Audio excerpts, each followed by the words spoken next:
I've been hearing a lot of buzz about the OUXI V8 electric bike, so I finally decided to see what all the hype was about. After putting some serious miles on it, I've got to say, it's not perfect, but it's definitely got a lot going for it. If you're considering the OUXI V8, I've added a link in the description so you can check it out for yourself. Grab it while it's still at a good price.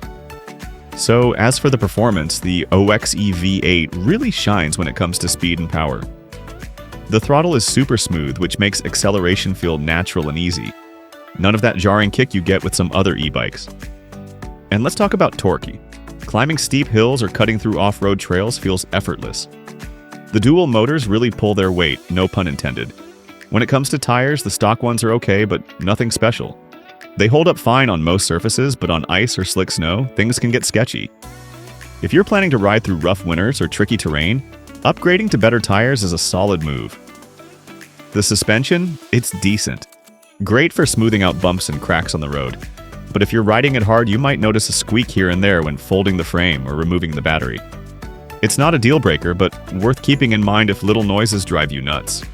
Speaking of the battery, it's been pretty solid so far. On assist level 4 with some throttle-heavy riding, you can expect 16 to 19 miles in warm weather, which isn't bad at all.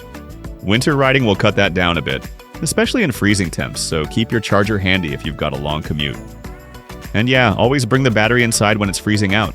Your legs will thank you if the bike doesn't leave you stranded. Now, let's talk about the build. The bike is heavy, no doubt about it, but the foldable frame makes storage manageable. It fits in the back of a car, though getting it in and out isn't exactly a breeze. The overall design feels sturdy, and it handles well on roads, trails, and even mud. As for the brakes, they're okay.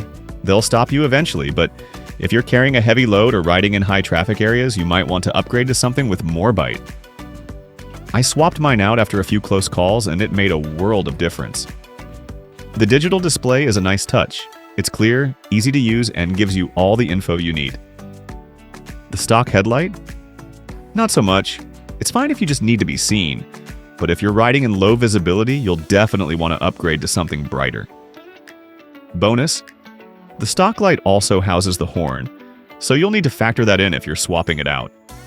And when it comes to overall reliability, the OUXI V8 has held up surprisingly well. I've ridden it in all kinds of weather: rain, mud, snow, you name it. And it's handled it all without major issues. Sure, there have been a few minor hiccups here and there, like a rusted chain during winter, rookie mistake, forgot to grease it, and a busted speedometer mount after a nasty fall, but nothing that couldn't be fixed. All in all, the OUXI V8 electric bike is an impressive package for the price.